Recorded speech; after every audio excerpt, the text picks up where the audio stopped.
Bismillahir Rahmanir Rahim. Nahmaduhu wa nusalli ala rasulihil kareem. So inshallah we're moving on to the next ismul dharf, the next ismul mushtaq, which is the ismul ala.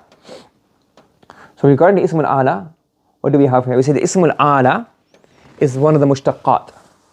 And we've discussed the mushtaqat, started the last lesson. So wa ammal ismul ala. As for the ismul ala, then he explains what ismul ala. Then he said, what's ismul ala? Basically ismul ala is a tool. The tool with which you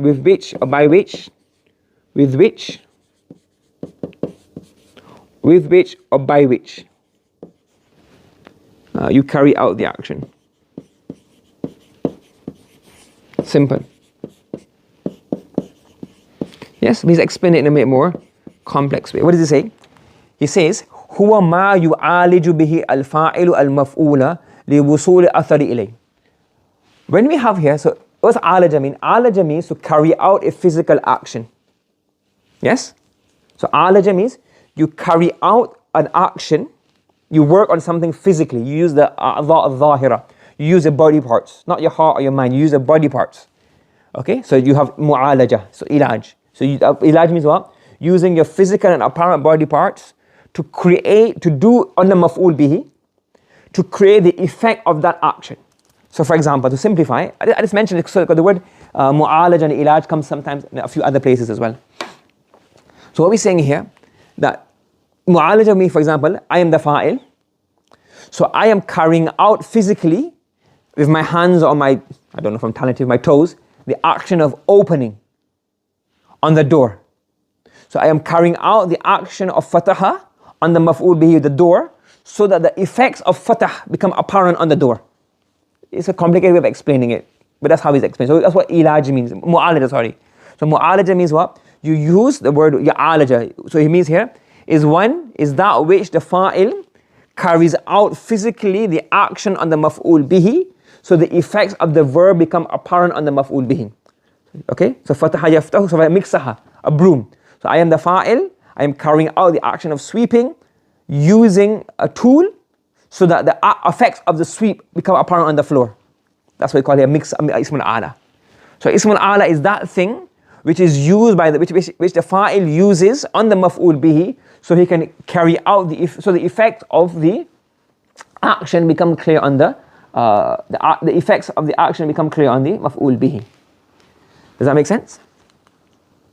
Now what pattern is it? Wusul means to reach, it reaches. So لِوُصُولِ أَثَرِ إِلَيْهِ, so the effects reach the maf'ul bihi. So the effects of the action reach the maf'ul bihi. Your mic was so loud when you spoke, I jumped. My heart's beating a bit hard now. Okay, yes, everybody following? Okay. So we got that part of the way. So ismul ala, فَيَجِيءُ عَلَى مِثَالِ, it comes on a pattern of mif'al, mif'alatun, mif'alun. Three patterns. Mif'alun, mif'alatun, and mif'al. كَمِحْلَبٍ وَمِكْسَحَةٍ وَمِفْتَاحٍ وَمِصْفَاتٍ. It comes on a pattern of mihlab. So mihlab is where you put milk. Miksaha is a brush or a broom. There's a container for milk. A container for milk. Miftah is a key, because a key, a tool for opening. And misfah is a drainer. A drainer or a sieve. Now he's mentioned one rule here, one word. وَقَالُوا مِرْقَاتٌ عَلَى هَذَا وَمَنْ فَتَحَ الْمِيمَ أَرَادَ الْمَكَانِ. So some people have used the word mirqat. So mirqat means it stairs. So mirqat is a tool of climbing, so stairs. Some people also say marqat. So then marqat would be what? When you say marqat, it means makanul su'ud. So what do you call stairs? Is stairs called mirqat or is stairs called marqat? Some say you call it mirqat because it's a tool of climbing. Some have said marqat because it's a place where you climb. You understand? Yes? Then you have a few shadh again, a few other words where we see the ismul ala meaning. It doesn't come on this pattern. Mudhun, a container for, or a tool for keeping duhun, oil. It should be midhanun, ya midhanu, ya midhanatun, but you use the word mudhun, so muf'ul. Mus'ud, a container or a tool used to put medicine up the nose, that's called mus'ud.